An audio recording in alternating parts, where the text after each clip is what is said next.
¿Alguna vez pensaste qué pasa con los animales que amamos cuando mueren?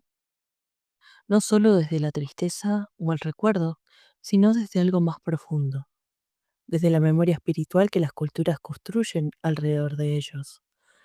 Porque aunque hoy muchas veces el duelo por un animal se vive en silencio, en distintas partes del mundo existen tradiciones que reservan un día especial para recordarlos. Yo soy Laurelín, la bruja de las sierras, y en este espacio exploramos folclore, territorio, espiritualidad popular y las historias que todavía viven en el paisaje. Así que si te interesa mirar la relación entre humanos y animales y memoria desde otro lugar, quédate, porque este episodio abre una conversación que casi nunca se tiene. Hay un tipo de duelo que muchas veces queda en silencio.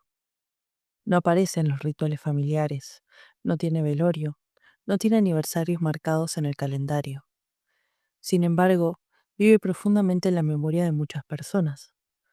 Es el duelo por los animales que compartieron nuestra vida.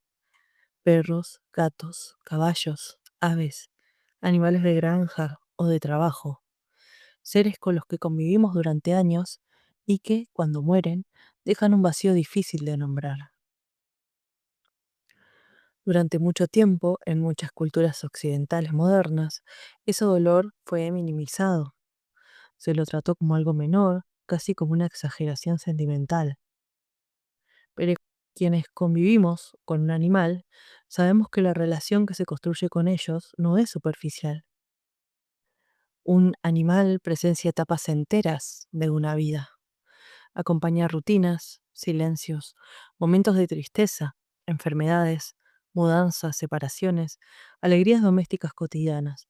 Muchas veces incluso están presentes en momentos en los que otras personas no están. Por eso, cuando mueren, el duelo aparece con una intensidad que sorprende a quienes lo viven. La diferencia es que ese duelo suele carecer de rituales culturales claros. No hay velorio, no hay ceremonias comunitarias, no hay días institucionalizados para recordarlos. Cada persona inventa como puede su propia manera de despedirse. Sin embargo, si miramos más allá del mundo occidental contemporáneo, descubrimos algo interesante. Existen tradiciones donde los animales sí tienen un lugar en la memoria ritual, culturas donde la relación con los animales no se entiende únicamente como una relación utilitaria, sino como una parte de una red más amplia de convivencia entre especies. Una de las tradiciones más conocidas en este sentido es la de México, especialmente en el contexto del Día de Muertos. Dentro de esta celebración, profundamente arraigada en la cultura mexicana, existe un día específico dedicado a recordar a los animales fallecidos. El Día de Muertos se celebra cada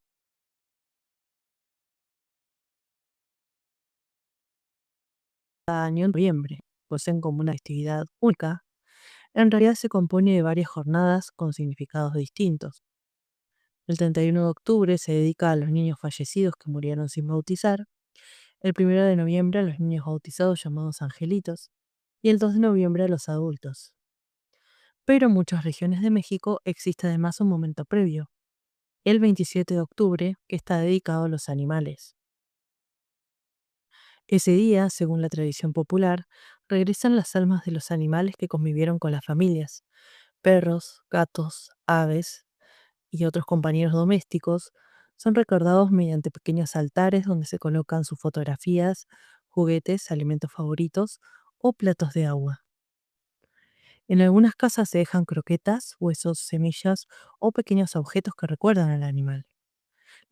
La lógica es similar a la de los altares dedicados a los humanos. Se abre un espacio simbólico para que esas presencias regresen por un momento al mundo de los vivos. Este gesto tiene algo profundamente conmovedor porque revela una forma particular de entender el vínculo entre humanos y animales. No se trata solo de recordar a un ser querido que murió, se trata de reconocer que ese animal fue parte de la familia, que tuvo una presencia real en la vida cotidiana y que merece también un espacio en la memoria ritual. Además, dentro de la cosmovisión mesoamericana tradicional, Los animales siempre ocuparon un lugar complejo en la relación entre mundos. En varias culturas indígenas de la región se creía que ciertos animales podían actuar como guías espirituales o como acompañantes en el tránsito hacia el más allá. Los perros, por ejemplo, tienen un papel particularmente importante en muchas narraciones. En la tradición nahua existe la creencia de que el perro, específicamente una raza de la zona, ayuda a las almas a cruzar ciertos ríos hacia el inframundo. Según algunos relatos, cuando una persona muere, su perro puede guiarla a través del camino hacia el Mictlán, el reino de los muertos. Este imaginario refuerza la idea de que el vínculo con los animales no termina necesariamente con la muerte, sino que puede extenderse simbólicamente más allá. No sé si alguna vez vieron Coco, que aparecen este tipo de perritos. Algo similar ocurre en otras partes del mundo, aunque con formas distintas. En Japón, por ejemplo, existe una larga tradición de templos budistas donde se realizan ceremonias conmemorativas para animales. Algunas familias llevan fotografías de sus mascotas fallecidas, encienden incienso o colocan pequeñas tablillas con sus nombres. También existen cementerios específicos para animales domésticos donde se realizan rituales periódicos de recuerdo. En el budismo japonés, esta práctica suele estar vinculada a la idea de que todos los seres sensibles participan del ciclo de la existencia. Recordar a un animal fallecido no es simplemente un acto sentimental, sino una forma de reconocer que ese ser también transitó su propio camino vital. En Europa también existen antecedentes interesantes, aunque menos conocidos. Durante la Edad Media y la temprana modernidad, algunos animales asociados a tareas humanas, especialmente caballos o perros de trabajo, recibían enterramientos específicos. En contextos rurales era relativamente común que ciertos animales fueran enterrados cerca de la casa o lugares del campo que tenían significado para la familia. En el Reino Unido, por ejemplo, existen cementerios de mascotas desde el siglo XIX. Uno de los más antiguos se encuentra en Hyde Park, en Londres, donde al final del 1800 comenzaron a enterrarse perros y gatos pertenecientes a la familia de la ciudad. Con el tiempo, este tipo de espacios se multiplicó en distintos países europeos. Más allá de estas prácticas formales, lo interesante es observar cómo incluso cuando no existen rituales establecidos, las personas tienden a crear pequeños gestos espontáneos de despedida. Enterrar al animal en el jardín, plantar un árbol en el lugar donde descansa, guardar su collar, conservar una fotografía o un juguete. Son formas de construir memoria, porque el duelo necesita símbolos. Los rituales no existen solamente para honrar a quienes murieron, también existen para ayudar a quienes quedaron vivos a atravesar la ausencia. En este sentido, reconocer el duelo por los animales implica reconocer algo más amplio, que el vínculo entre humanos y otras especies puede ser afectivo, profundo y significativo. En Argentina, curiosamente existe una fecha que podría funcionar como un momento simbólico para este recuerdo. Aunque originalmente no fue pensado con este propósito, se trata del Día del Animal, que se celebra cada 29 de abril. La elección de esta fecha tiene una historia particular. El 29 de abril falleció Ignacio Lucas Albarracín, abogado y activista argentino, que dedicó gran parte de su vida a la defensa de los animales. Albarracín fue uno de los impulsores de la Sociedad Protectora de Animales y también participó en la redacción de una de las primeras leyes argentinas contra el maltrato animal, conocida como la Ley Sarmiento. Su trabajo fue fundamental en una época donde la protección animal todavía no era un tema instalado en el debate público. Promovió campañas contra las corridas de toros, el maltrato a caballos de tiro y otras prácticas consideradas crueles. Tras su muerte, distintas organizaciones comenzaron a conmemorar el 29 de abril como un día dedicado a la reflexión sobre el bienestar animal. Con el tiempo la fecha se consolidó como el Día del Animal en Argentina. En las escuelas se realizan actividades educativas, en los medios se difunden campañas de adopción y muchas organizaciones aprovechan la jornada para visibilizar problemáticas vinculadas al abandono y al maltrato animal. Y si miramos el calendario desde nuestra perspectiva brujística folk, aparece una coincidencia interesante.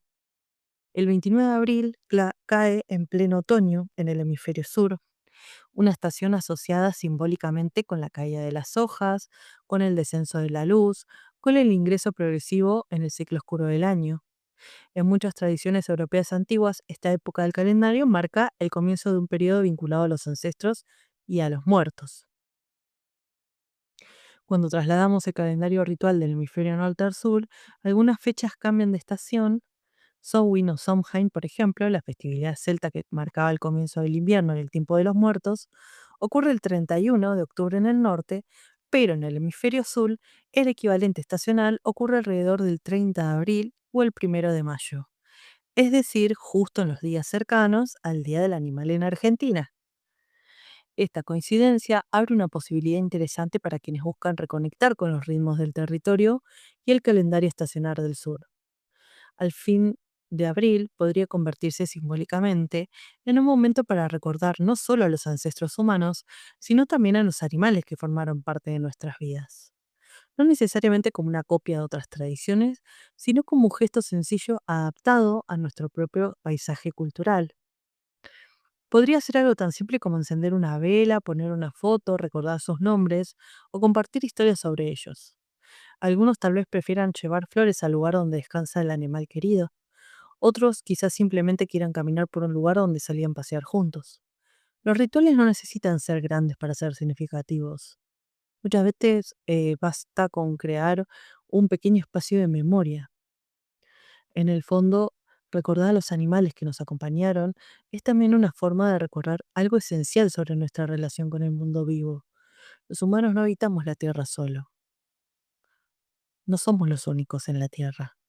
Los animales domésticos que viven con nosotros no son tampoco simples objetos de cuidado o compañía, son presencias con las que construimos vínculos reales, vínculos que cuando se interrumpen dejan huellas emocionales profundas. Y tal vez reconocer ese vínculo incluso después de la muerte es otra forma de reconocer que compartimos este territorio con muchas otras formas de vida. En estos días de otoño, cuando la luz comienza a descender y el paisaje entra en su ciclo de reposo, es un buen momento para detenernos un instante y recordar a estos animales que ya no están con nosotros.